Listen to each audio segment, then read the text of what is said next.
This is Todd Habercorn, Mr. Spock on Star Trek Continues, and you're listening to the Trek Geeks podcast with Dan Davidson and Bill Smith. Let's get ready to podcast!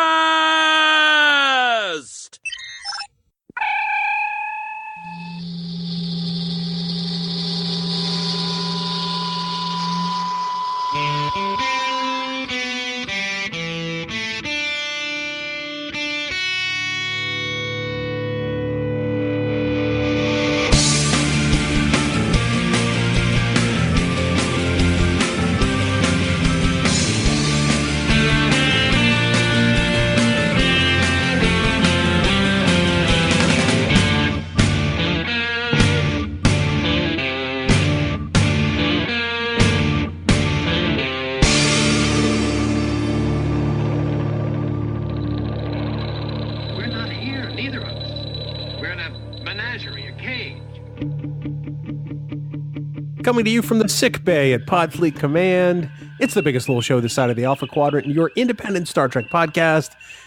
Greetings, everyone. Welcome to Trek Geeks. I'm your co-host, Bill Smith. A little worse for the weather, but we'll talk about that in a bit. Thank you so much for downloading and for being with us. We were gone for a couple of weeks. We had some scheduling things, and then we had some illness things, which are still kind of lingering. And, of course, by we, I do mean my co-host and I. My co-host, he's a man that probably is living in a bubble right now. People are tending to him in probably hazmat suits because he may as well be, the patient zero in outbreak, and he's just spreading germs all over the place. He's the highly contagious Dan Davidson. Dan, cough for me, buddy. Show me you still care. It's good to be here, buddy. Thank you. I didn't mean literally. Oh, I'm sorry. Yes. Yeah, it's been a rough couple of weeks, but you know what? I'm looking forward to getting back in the saddle, so to speak. Little Western phrase there, and getting back to some Trek Geeks because it's been kind of not the same without it. I gotta say. No, that's true, and I have to apologize up front. I'm fighting a sore throat, and you're fighting a cold, so we are not at our best, but we are going to soldier on. We were supposed to be dropping an interview with Dayton Ward last week. That had to be rescheduled, and that's actually occurring this week, and we'll talk more about it later on. But in the meantime, we've decided to bring back a fan favorite for episode 134. A fan favorite, not necessarily a Dan favorite. Anyway, we're bringing back Stump the Geek, so yay. Yay! Okay, yes, we always have a good time with this. I know you love to throw these ridiculous trivia questions at me. Sometimes I do well, sometimes I don't do well. But the thing that I like to lean on and deal with Stump the Geek is whenever there's a Stump the Geek, you know it's going to be coming back around, and we'll be having a Geek the Stump at some point. So looking forward to that. I'm ready to go, man. Let's do it. I can assure you there will be no more Geek the Stump ever. Congratulations. All right, we'll see. Well, after your last Geek the Stump, where you completely eviscerated me with your question selection, I want you to know in no uncertain terms, tonight is going to suck for you, my friend. Welcome. Okay. I hope I get one right. Well, you might. I think there actually is one you will get right. Okay, good. Whew. Maybe. Okay. Dan, of course, the fine folks who listen to this show love Stump the Geek. They may want to send us trivia questions to use for you in the future. How might they get that information to us, my friend? I can't wait to see them. Yeah, right. Anyway, it's easier than ever to get in touch with us. You can head right on over to trekgeeks.com/contact, and there you will find a variety of ways to send us your thoughts and trivia questions. And believe me, we want to hear and we want to see those trivia questions.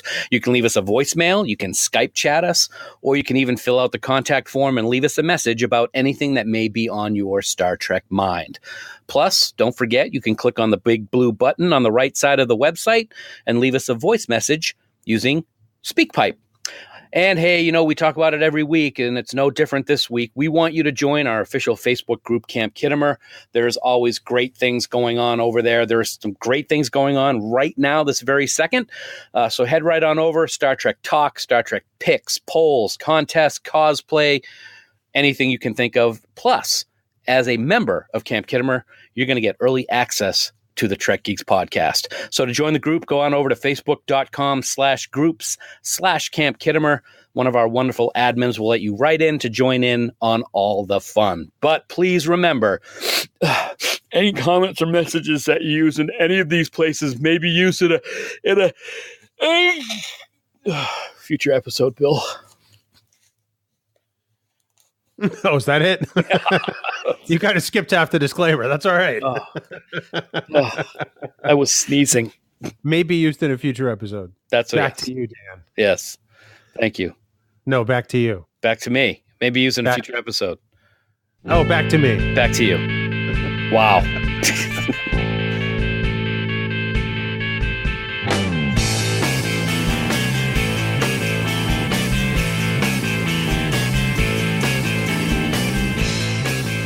Dan, it's time for the news from TrekNews.net.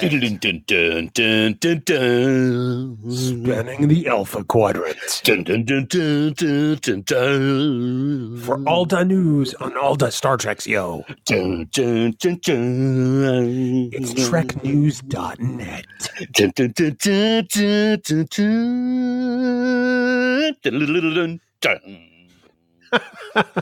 Online at TrekNews.net. What was that? Your Star Wars ending? Kind of something was like that. It was pretty cool, I thought. Well, no, that was good. Lots of bass this week. I'm glad you're not taxing your voice too much. No. So I was good. Normally I start this segment with Dan up first, but I'm noticing that the one thing that's not on your news rundown is the fact that Joe Piscopo is going to be at STLV.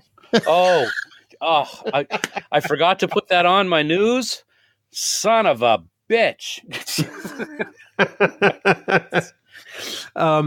Dan, up first in news, Star Trek Discovery has been nominated for one of the prestigious Hugo Awards. This is big news. It just seems that every week there's some kind of recognition coming out for season 1 of Discovery.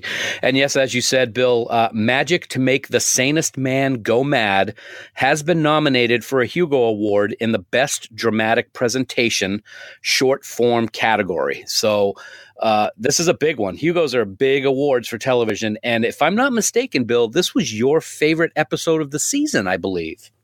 That is 100% correct. I love that episode. I thought it was fantastic from start to finish. And I couldn't be happier that it's nominated for a Hugo. I think it's got some stiff competition, man. I tell you what. Space Whales. Space Whales. Cormagander. Yes. I'm very excited about this. We've been seeing for the last several weeks all kinds of recognition coming for Discovery, and to see something like this, as well as some of the other awards, I believe Saturn Awards they've been nominated for in the past few weeks. So it's great. I'm looking forward to seeing some victory laps, so to speak, with Discovery when these award shows come out later on this spring. It's great news for Star Trek. Well, it's also up against, among other episodes, Black Mirror's USS Callister episode, which is kind of the Star Trek homage. So I think it's kind of interesting that's also nominated in the same category. So best of luck to everybody involved with Star Trek Discovery. I can't wait to see what happens, and here's hoping they bring home the trophy. Big time. Speaking of Star Trek Discovery, Dan, new mellifluous tones will soon be released thanks to composer Jeff Russo. Yeah, this was a surprise. I wasn't expecting this. You and I talked a while back about Star Trek Discovery Soundtrack Volume 1, which we are both proud owners of. Well, lo and behold, Star Trek Discovery Soundtrack Volume 2 is coming out very soon. The digital version will be available this week as the podcast drops. It'll be available on April 6th. To be specific. And if you want the physical CD, that's going to be available on May 25th, and it is available for pre-order over at Amazon.com. And, Russo has done a fantastic job with the melodies in Star Trek Discovery, and I am sure that both of us are going to be adding this to our library.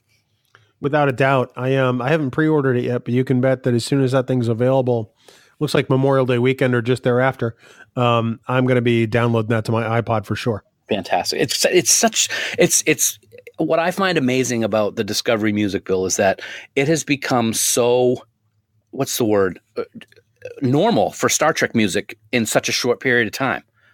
Is that the right wording that I'm using? I can't think if that's the right word because I'm not a very smart man. No, it's true you're not, but I assume that's what you mean.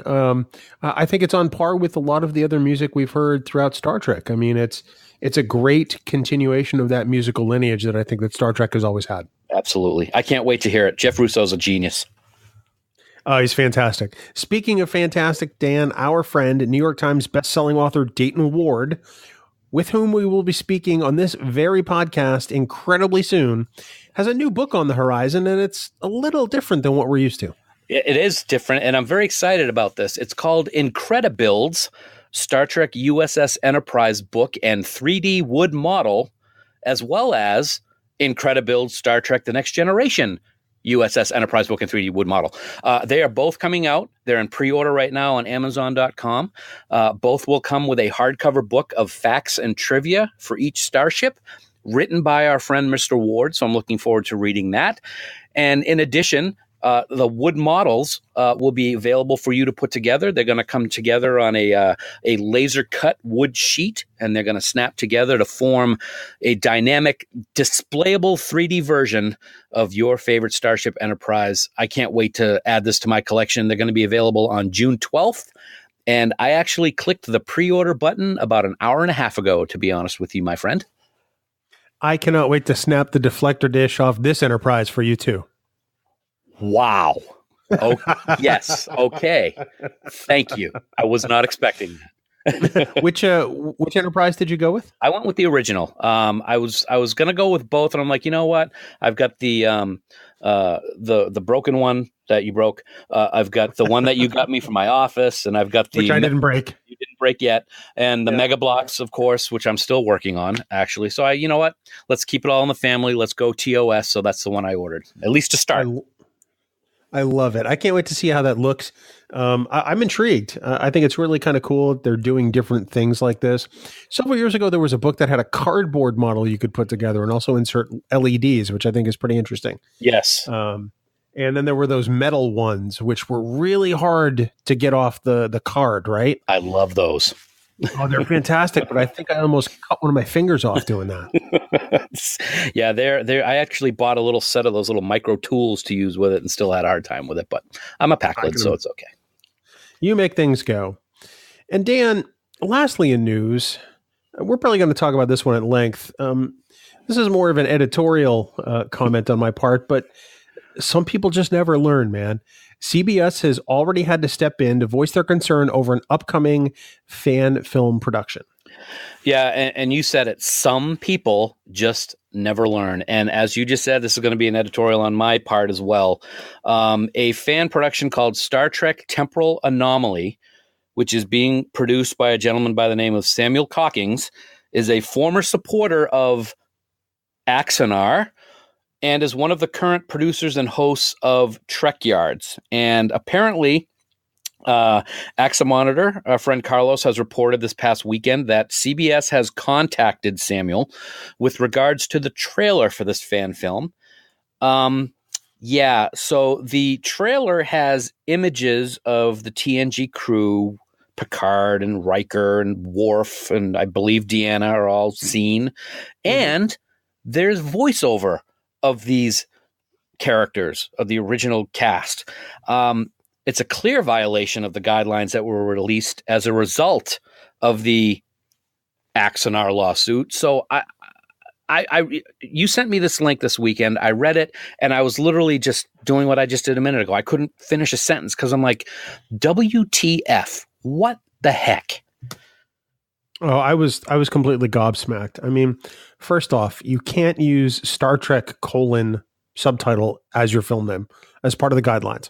At best, he could call it Temporal Anomaly, a Star Trek fan film. That's what the title of it ought to be. But no, that's already wrong. Secondly, he's actually using footage from Star Trek First Contact in his trailer. I mean, now granted, some of the ship renderings he's done are fantastic and beautiful, but clearly using Star Trek that already exists in your fan film in any way is prohibited by the guidelines. He can't use the audio. He can't use the video. So I'm glad that CBS stepped in. And I got to say, I am already tired of some people in some Facebook groups saying, well, CBS just wants to crap on fan films. It's like, no, that's not what this is. This is CBS protecting their intellectual property. And I'm sorry, if you're not going to follow the guidelines, this is going to happen. I'm thrilled that it's happening. I mean, you know, we could sit here and guess about how much involvement or support this gentleman had for Axanar. We all know what went through with Axanar and how that train wreck occurred. I think it's great that CBS stepped in and did what they did. Now, according to the article that we were talking about from AXA Monitor, Samuel Cockings is being very helpful with CBS and is open discussion. And I can't imagine why they didn't think something like this would happen. Did they think they would just sneak it in there and not have any of these guidelines be followed and just nothing would happen? And what I have such a concern about here, Bill, is this is going to be now the second time that we're aware of where something's really happened. We know that something happened with what was it? Oh, God, not Renegades, but Tom Craft's second one that he was going to do, where CBS said, hey, guy, you might want to hold off on this. And that went very well. As this happens, people are going to start bad-mouthing CBS again, like you just said people are doing in the Facebook groups. And it's not the case. And it's very frustrating as a fan to sit here and watch this happen when it looked like it. How could it not be anything but a blatant violation that they couldn't not know that they were doing that? I think they expected that there was a grandfathering of content that had been created before the guidelines were announced. And there is no such grandfathering. No. You know, he may have had it written. He may have even had a good chunk of it filmed. But the fact is he didn't release a trailer until this past weekend. Mm-hmm. So that's net new. I mean, that's new content. Brand new. I mean, nothing from his production has ever occurred before. Whereas with shows like Continues, they had already had X number of episodes released to the public by then, right, and had already shot their final one. Mm-hmm. So I don't know. I hope that he removes the parts that CBS finds objectionable and releases his fan film, because I think that's a good thing. Yes. But I don't know Samuel Cockings. I don't listen to Trek Yards. Or watch it because apparently it's on YouTube. Mm-hmm. I know that they get ad revenue off of Trek Yards, and that's fine and everything. But I think you should have known better. I scratch my head. We all know it was stressful for me watching what happened with the last time that this happened, and I can't help but get a little stressed again with this one. I don't think it's going to be to the level, because this guy hasn't apparently blown 1.125, 1.5, however many millions of dollars that were blown on the last one. But it's a little discouraging when something like this happens, because it could have been avoided and we wouldn't be talking about it right now. But here we are. Well, and to his credit, to Samuel Cocking's credit, he is cooperating with CBS, right, and talking to them, unlike other alleged fan film producers that decided not to do that. So odds are this is going to have a happy ending ultimately. And I hope so, because I want to see what he put out. I've watched all the other, fan films, and I think more content like this is good for fandom, to be honest. Watching the trailer, the story actually looks pretty cool. But we'll see what happens. Indeed, we will.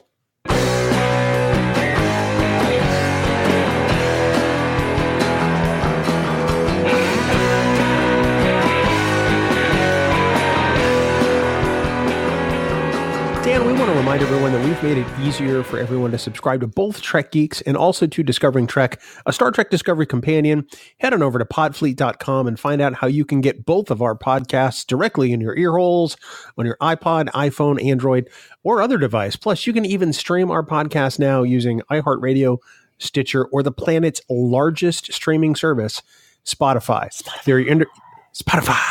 They're your independent Star Trek podcasts delivered your way. So join our pod fleet and make it so. Interestingly enough, along these lines, Dan, just yesterday, I submitted Alexa skills for both Trek Geeks and Discovering Trek to Amazon. So that means in the very near future, you'll be able to say, Alexa, enable Trek Geeks. and you'll be able to listen to Trek Geeks directly on your Alexa assistant. Isn't that amazing? What's amazing is that you use the word skill and Trek Geeks in the same sentence. Well, it's Alexa's skill, not ours. That's for damn sure. Right. Gotcha. Yeah, I actually think that is very, very cool. And I'm looking forward to setting it up on my own Alexa right here next to me.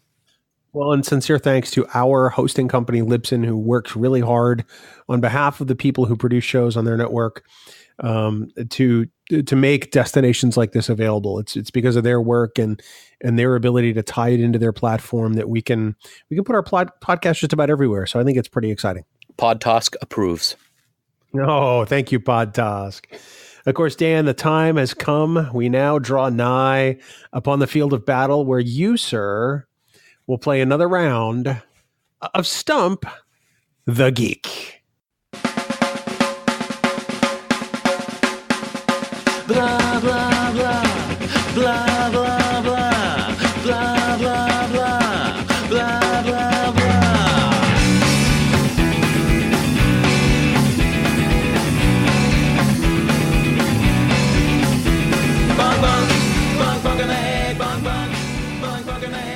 Oh, my battery's about to die on my computer.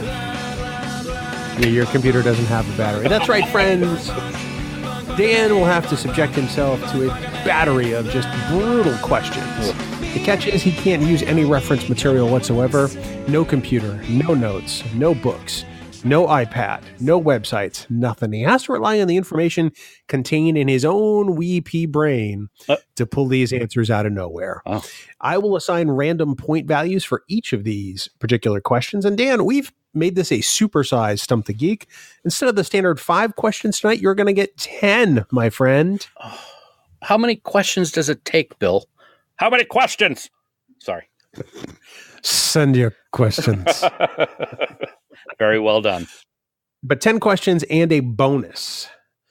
A double or nothing bonus. So we're going to take all the points that you make in the first 10 questions, if you make any. Mm-hmm. And then we're going to give you the chance to walk away with double those points or to leave empty-handed like a loser. What? You make it Yes. so much fun. I can't wait. Don't I, though? You do. Actually, you do. I'm looking forward to the questions. Well, in that case, lest we begin. Dan, here comes question 1. For 30 million points. Whoa. Okay. We're starting off big. We're starting off with a bang. Bang Theory. No. Okay.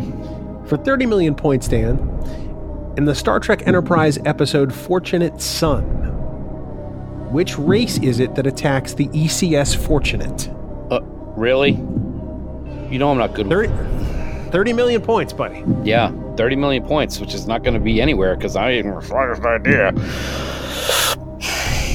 I'm not going to bore the audience with me tripping over my own feet trying to find an answer because that's not an episode that I'm quite familiar with, so I don't even think I can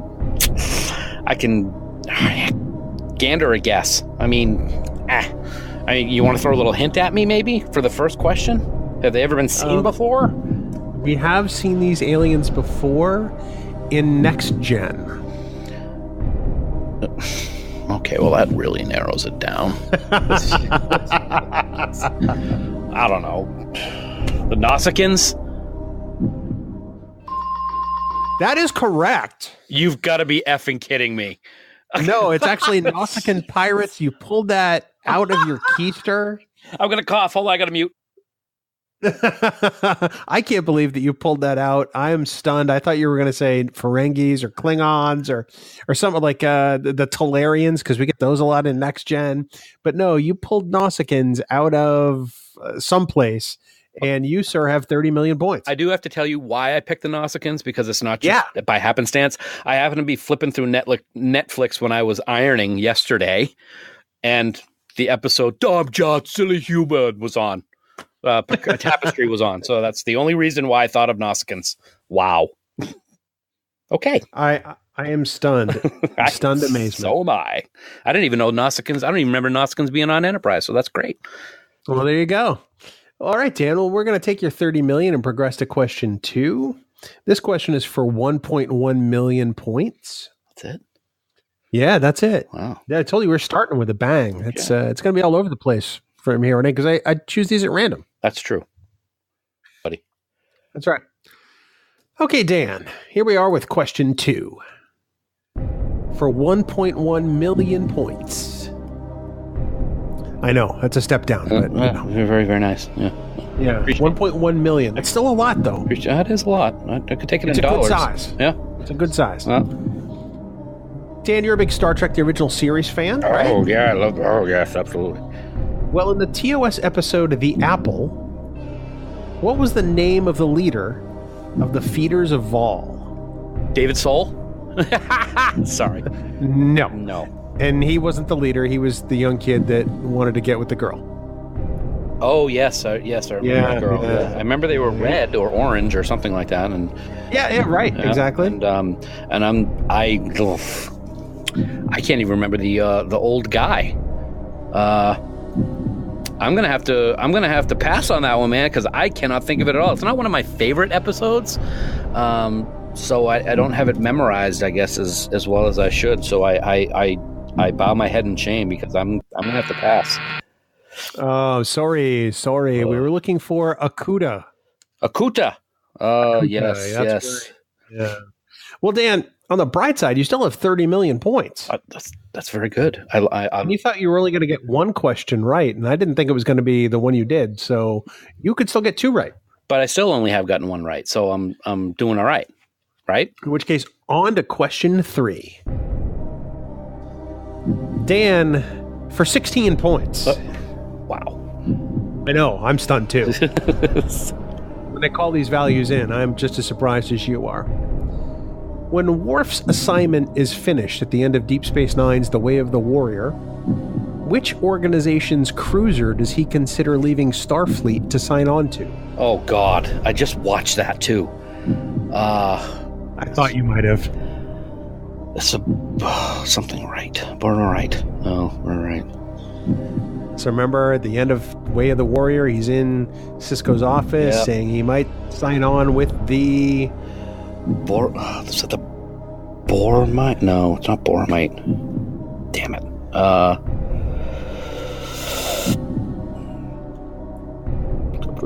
I'm trying to go through the scene in my head like I usually do. Oh, no. I can't think of what it would be. Of course, this starts Worf's 4-season stint on Deep Space Nine. He does seasons 4 through 7. Absolutely. Making Michael Dorn the person who's been in more Star Trek than anybody else physically. That's hysterical, actually. I know, isn't it? Oh, man. And Worf almost left Starfleet for... I can't... when you say it, I'm going to punch myself because I should know this one and I can't think of it. Oh, well, prepare to flog away, because Worf was going to leave Starfleet to join up with the Nyberite Alliance. Nyberite. See, I was close. I got the 8. So I got 8 points? Oh, no, you get nothing. Punch. Oh, keep punching. No. That's fantastic. No, bro. I knew it was an 8. I'm all right. Well, Dan, that's okay. You still got 30 million points. You're still way ahead of the game here. That's true. And you're coming into question 4, so you're almost at the halfway point of Stump the Geek. That's a good thing. Yes, it is. And in question number 4, we're going to go back to Star Trek The Next Generation. Okay. For 74,001 points. Okay. So you could walk away, you go into the next question with a whole bunch of points. In the episode Disaster. I like that one. What is it that disables the Enterprise? And a hush descends upon the room. I know this. I like this one. Yeah, this is a fantastic one. Deanna's in command. Yeah, she's got O'Brien and Troy on the bridge with her. It's lots of uncertainty all over the place. Yeah. And the Enterprise encounters a... Oh, it's a filament. It's not a trilithium filament. It's a quantum filament, I believe is correct. Yes. That is correct. That is a great episode. I love that episode. You got to feel pretty good about that, right? That was good. I'm feeling that one. I'm liking it. I'm kind of like, rubbing my hand on my chest, like, yeah, baby, that's it. I don't want to hear any more. So, Dan, you now have a total of 104,000,001 points. How does that feel? I like that one. That one might come in very handy. You never know. I know. That's why I'm saying it. When you get to the double or nothing bonus, that could become a 2. You've no idea. Ooh. Quantum filament for the win. That was fantastic, buddy. I'm so proud of you. That means we're on now to question 5. This is going to be a toughie. Yeah, because all other ones have been so easy. Right? So, Dan, for 2,000 points. Such a letdown. Well, I want to preserve that 1 at the end, right? Oh, that's true. Okay. Yeah. We're going to go back to Deep Space Nine for a second and the episode Heart of Stone. Love it. Great. I just watched it again not too long ago. Love that episode. What song does Odo say that Chief O'Brien likes to sing while paddling a boat in the holosuite?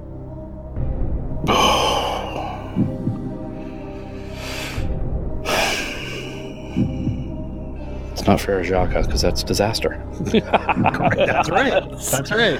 Oh, wow. That's a good question. Huh. Did I mention that these questions were going to suck for you today? Yes, they do suck. Mission accomplished. Yes. Oh, man. That's a good question, man. I know that he dislocates his shoulder a lot when he's in the holosuite. Kayaking or paddling. Kayaking. Yeah. And Odo went with him that one time, or at least you were about in this episode. Wow. And he was surprised when O'Brien started to sing. Nothing. Hit the buzzer. Oh, you mean this buzzer right here? Yeah, that buzzer. Oh, so sorry. The answer was Louie Louie. Oh my gosh, Louie, the way he says it. Yeah, I should have known that. Oh, wow. I love the fact that it was Louie Louie. Mm-hmm. Now, trivia, it could also have been Hang On Sloopy, same song. Oh, wow. Did not know that.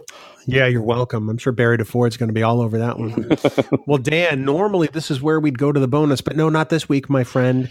We are going to head into the back 5 of Stump the Geek. Great. 5 additional questions for you. Hey. We're going to start with number 6. Okay, let's do it.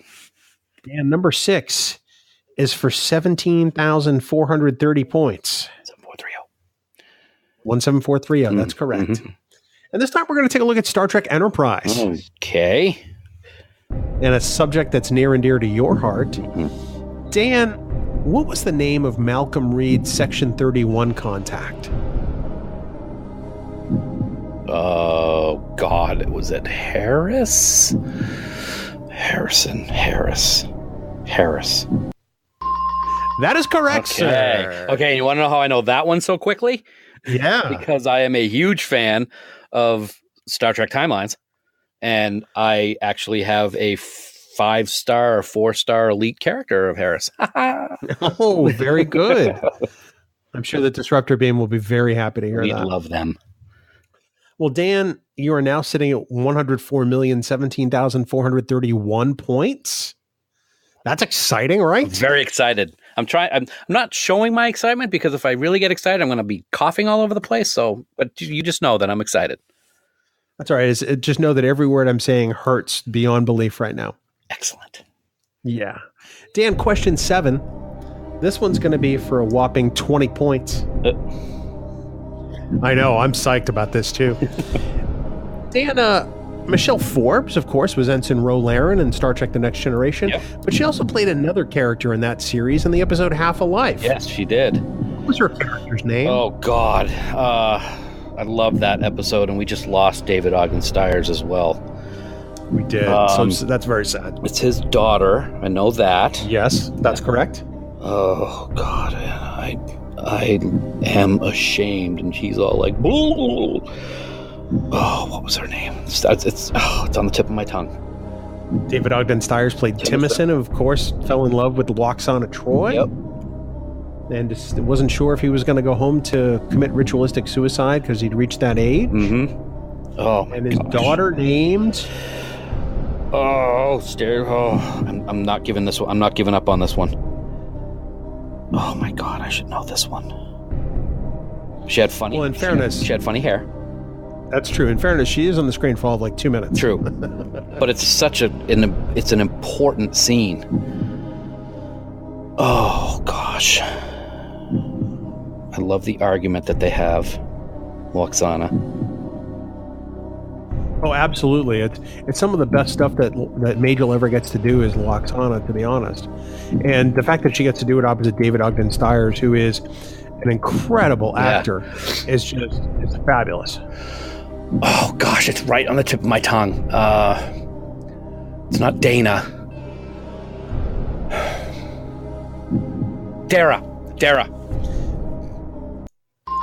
That is correct. That's such a great episode. And we've talked about how I'm not a big Loxana episode fan, but that by far is the best episode that Majel did as Loxana, I think. I'm going to go with her Deep Space Nine episode is the best. Sorry. Oh, that's true. Sorry. Yeah, that's a good one too. Yeah.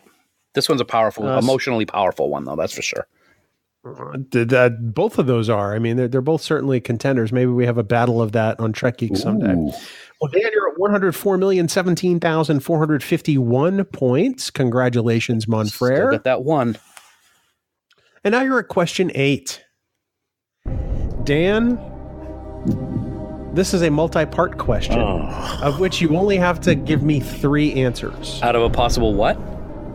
1, 2, 3, 4, 5, 6, 7, 8, 9, 10. Oh, wow. Okay. Well, that's pretty good. I got a 30% chance. You got a 30% chance. Math is hard. Actually, well, you got a 30% of the ships will be represented. Ooh. Who knows? You could have a 100% chance. Ships. If you get them all right away. Okay. Sun ships. Thunder ships. Dan, for 1,000 points per ship, name 3 Starfleet ships that participated in the Battle of the Binary Stars in Star Trek Discovery. Okay, well, you have the Shenzhou. That's correct. The Jaeger. That's correct. Then you have the one that got the Admiral ship. Oh, damn it.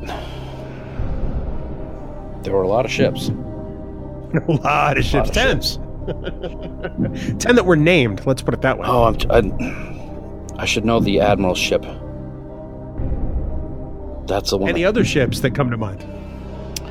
The Europa. There you go. Yes, that's the Admiral ship. Yep, I knew I'd think of that. I think Dan, if you can give me... hold on, before you go any further. All right. If you can give me 2 more, I'll give you 5,000 for each of those 2 ships. Oh, okay. I think one of them was the Clark. And the... oh, gosh, what was another one? Would have been... no. I already said the Shenzhou. I can't think of any of the other ones that were named. No, I'm gonna have to go with just that, man. That's okay, because that's pretty good. You're gonna add 8,000 points to your bank. Nice. I'll give you the ones that I have. I didn't write down Clark, but I'm pretty sure you're right about that. So I gave you the 5,000 for it. But on the list that I compiled, there was the Europa, the Shran. Oh, geez, yes, yep. The Toplanahoff. Oh, God. Matron of Vulcan philosophy. Yes. The Kerala, the Sioux, the Ride, as in Sally Ride, the Earhart, as in Amelia Earhart, the Edison, of course, the Shenzhou, and the Jaeger. I should have had the Toplanahoff and the Shran. Those when those not to pick on you or anything, but when we were sitting in the auditorium in L.A. and that scene came on and they were talking about these ships, Champion and I were just like elbowing each other. We were just so excited that they were bringing up those names. Oh well, that's okay. Well, no, you walked away with 8,000 points. Yeah, that's pretty good. I like it. No harm, no foul. So Dan, we're on to question 9. Oh, we're almost done. We're almost done. I'm almost done. Dan, for 35,000 points. So you still keep your 1 at the end there. And this is going to be the one I expected you would get. Okay. In Star Trek 2009, what ship is Uhura originally assigned to? The Farragut. That is correct, sir. Wait, let me give you the correct. There we go. It's official. Or as she would say, the Farragut. You get one more for the last one, too. We got to catch up. That's fantastic, Dan. You have added 35,000 points to your bank. Lovely. That gives you 104,060,451. How you feeling? Katanka. Whoa. I didn't realize we struggled into dances with wolves here. Oh, my God. I am very, very impressed, man. Very nice. Thank you. Thank you. So, Dan, I lied earlier. Oh, of course you did. I said earlier you were going to have a double or nothing bonus. That's not true. You're going to have a quadruple or nothing bonus. Because this question 10, will actually double your score if you get it correct. Okay. So that means for 104,060,451 points, question 10. In Star Trek The Next Generation's Starship Mine, Ooh, nice. Yep. which is essentially Die Hard in space, what is it the intruders aboard the Enterprise are trying to steal? Pretty sure it's was it trilithium? Trilithium resin. No, I'm not saying that's it yet. Let me just think about it, because I know they have to put it in the container. They have to clean up it's the barium sweep is to make sure that they get rid of that stuff. It's very unstable. Trilithium resin. I want to go with trilithium resin. It's trilithium resin. Oh gosh, I want to say that, but I don't want to say it yet. I want to think about it a little bit more. But I'm going with trilithium resin. I'm going with my first thought. Yes, that is correct, sir. Whoa, Kobayashi, dial it back. Well, Dan, I am stunned. You are right now have 208,122,902. It's all because of the Nausicaans. I got to say that. Nausicaans got you off on the right foot. Good buddy. Lord. Okay. But now we're up to the... Do you want to rethink your excitement there? Your bonus is actually not too bad. I originally, the bonus I told you about, I actually changed my mind and went with something a little different. You did. Of course I did. And I figured that for bonuses, they should be challenging, but attainable. And with that, we will press on to your quadruple or nothing bonus. Ooh. Are you ready? I am ready. Let's do it. Let me start a little think music here for you. Make it so.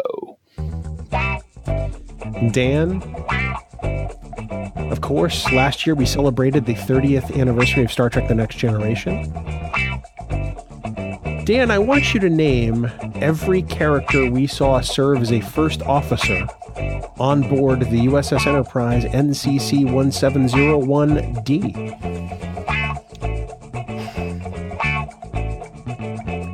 I will tell you this. There's 5. Ooh, okay. Well, there's Riker, of course. That's 1. Shelby. That's 2. Ooh, that's not an easy question.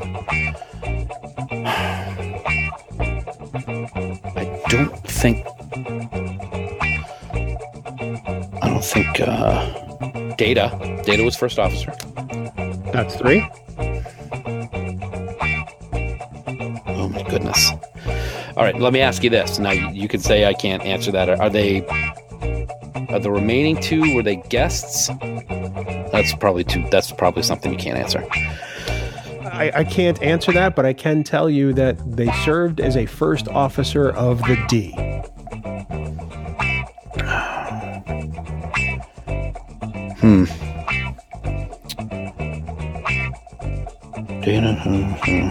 Shelby was the only guest star that I can really think of.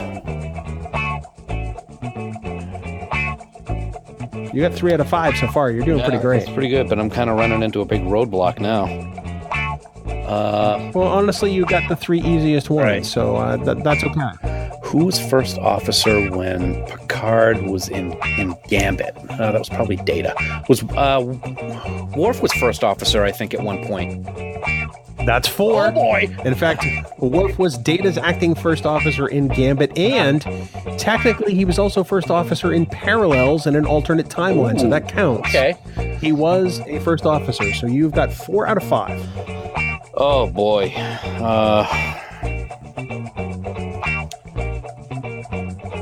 This one's going to be impossible. Let me ask you this, if you can give me another hint, because I know I shouldn't be asking for hints, so I'm going to ask anyway. What season am I missing the first officer of? I don't know if I can give you that answer. Okay.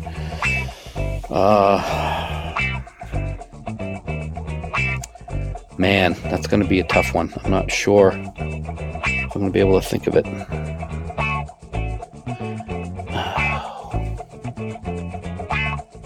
I can only think of those. Those are the only ones I can think of, man. I don't want to drag things on if I can't think of the fifth one, and I'm sure I'm going to be very upset as soon as we find out who it is. Okay, well, that means you yield, I take it. Not Remick. No. I yield. I cannot beat this Klingon.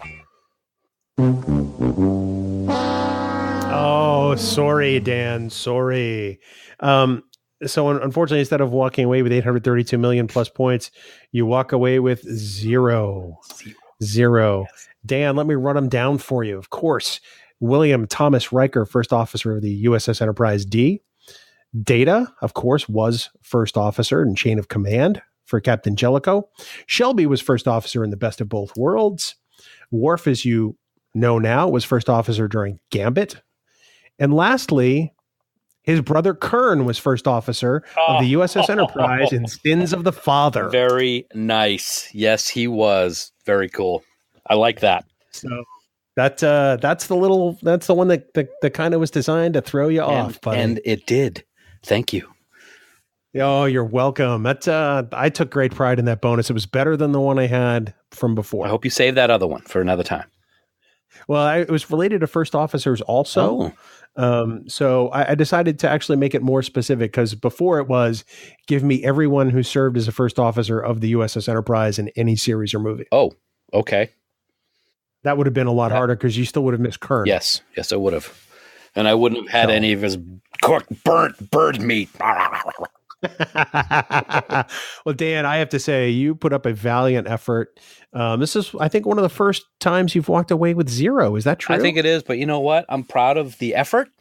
And it's okay. You know, it happens from time to time. I enjoyed it. You know, I'm still proud of the Nausicaan thing. That's going to go with me for the rest of the week. So, yeah, well, aim high. Exactly. Can't get any lower than zero. So, you know, we'll make sure you get a cupcake. How's that? Thank you. Dan, speaking of thanks, we want to be sure to thank our friends, the band 5 Year Mission. They are every ounce of music you hear in this podcast, including the Stump the Geek theme, which is their song Miri. Not a well-known fact, because we don't play it as often, but Dan, pretty soon we're going to have brand new music coming from 5 Year Mission this month, dude. 25 days I'm from right now. That is 100% true. So head on out to 5yearmission.net. Please download all their albums. Become huge fans of 5YM, because we are, and we guarantee you'll love them, and you'll love them even more when year 4 hits. Year 4. I gotta say, I love the album cover for what year 4 is. You know, the green tunic with the side delta. Just love it. What we've seen on Twitter. Yeah. It's awesome. You know what else I love, Bill? What's that, I love Deep Space Nine. You know it. I know it. I don't love Kai Wynn. But no. In this particular episode, Kai Wynn, needed Kira to convince her former resistance leader, who's now a farmer on Bajor, to return some soil reclamators needed in the Rakantha province, which would be used for Bajor's most productive agricultural region. This episode actually set up a key story with Kira's love interest for this particular drummer. I'll say it correct. Drummer. It's a simple title of this episode of Deep Space Nine. Farkar. Yes, it is Farkar, who becomes First Minister Farkar later on in the series. I just like the word Farkar. Yes. That was probably, like your Stump the Geek showing, that was probably one of your weakest outings yet. Oh. And in fact, that gets an extra... Oh, wait, wrong one. The horns of failure. Oh, my. That's all right. I still have fun with them. And you know what?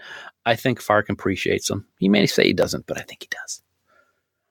Yeah. Anyway, so That's 5yearmission.net. Please download all their albums. Of course, Dan, next week, the episode we've been promising will finally be upon us. It seems like it's taken quite a while, but yes, as you mentioned too at the beginning of the episode, Bill, due to some scheduling conflicts and of course illnesses and all that kind of stuff, we've had to reschedule this discussion a few times. But fear not, for the hour is at hand. This week over on Discovering Trek, we're going to be talking to New York Times best-selling author Dayton Ward about a variety of topics, which will also include his new Discovery tie-in novel entitled Drastic Measures. And we're going to bring that discussion over here to Trek Geeks so that you can all listen to it as well. I, for one, and I'm sure you feel the same way, Bill, can't wait to talk to Dayton finally. And that's all going to be next week on Trek Geeks, your independent Star Trek podcast. Absolutely. And of course, from here on in, we're going to start discussing things that happen in Star Trek Discovery on Trek Geeks. So, if you haven't watched it yet, then you've got plenty of time to binge. But the season's over now, and we figured that we can discuss this Trek much like we do all the others. So next week, it'll be a special episode dropped in the Trek Geeks feed of Discovering Trek, and we hope you all enjoy it. Dan, of course, for more great Star Trek discussion, we want everyone to check out the Tricorder Transmissions. They're online at thetricordertransmissions.com. I will be a guest on an upcoming episode of their Trek Profiles podcast in the next month or so. That'll be pretty exciting. Awesome. Yeah, I can't wait for it. But they have so many shows guaranteed to please every Star Trek fan on the planet. Please do check them out. And of course, for all the news on all the Star Treks, please visit our dear friends at treknews.net. For now, this has been episode number 134 of the Trek Geeks podcast. We do hope you all live long and prosper. I would love to have some of your replicated burned coconut meat. No, not at I all. would not. No. Bye. No. Had to throw another one.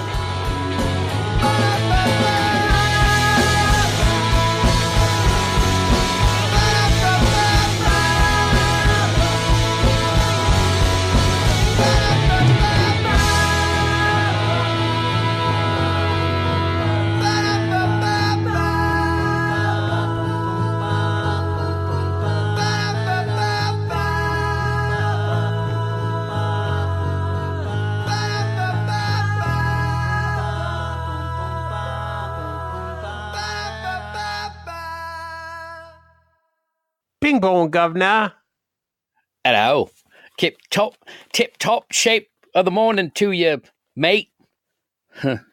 What? Yeah, it's been a brutal few days, man. What can I say? We're like patient zero. Yeah, I can't laugh because if I laugh, I'm going to start sounding like Nina Blackwood. Well, you have the cough. I've got the sore throat that's just a couple of days behind your cough. Oh, brutal. Your face is brutal. Thank you. Thank you so much. You know what was not brutal? Driving in without you today. That was like heaven. It was great for me. I got to be at home. Yes. Yes, you did. Jerk. I got to drive in snow. Huh. No kidding. I don't care. Oh, okay, good. Well, you know what? I don't care either. I do. See that you don't. I care. I care that you're not feeling good, and I want to offer you my heartfelt get well soon, friend. You have a heart? Oh, Jesus. Jesus. Here it comes. Sorry, folks. Yeah, that's what happens when I laugh. Sorry. Keep that to yourself. I'm not going to laugh. You're just not going to make me laugh today. That's all. You always say I never do, so it shouldn't be a problem. It's more of a pity laugh. Is that the way it's going to be? That's the way it's going to be, Governor. Interesting that I hear a bit of an echo of myself at times. I think on your end. That's very strange. Very strange, I say. I just heard it myself, actually. Huh. I don't know what the problem is. Your face is the problem. Let's do your faces in the outtake. You're great. I know.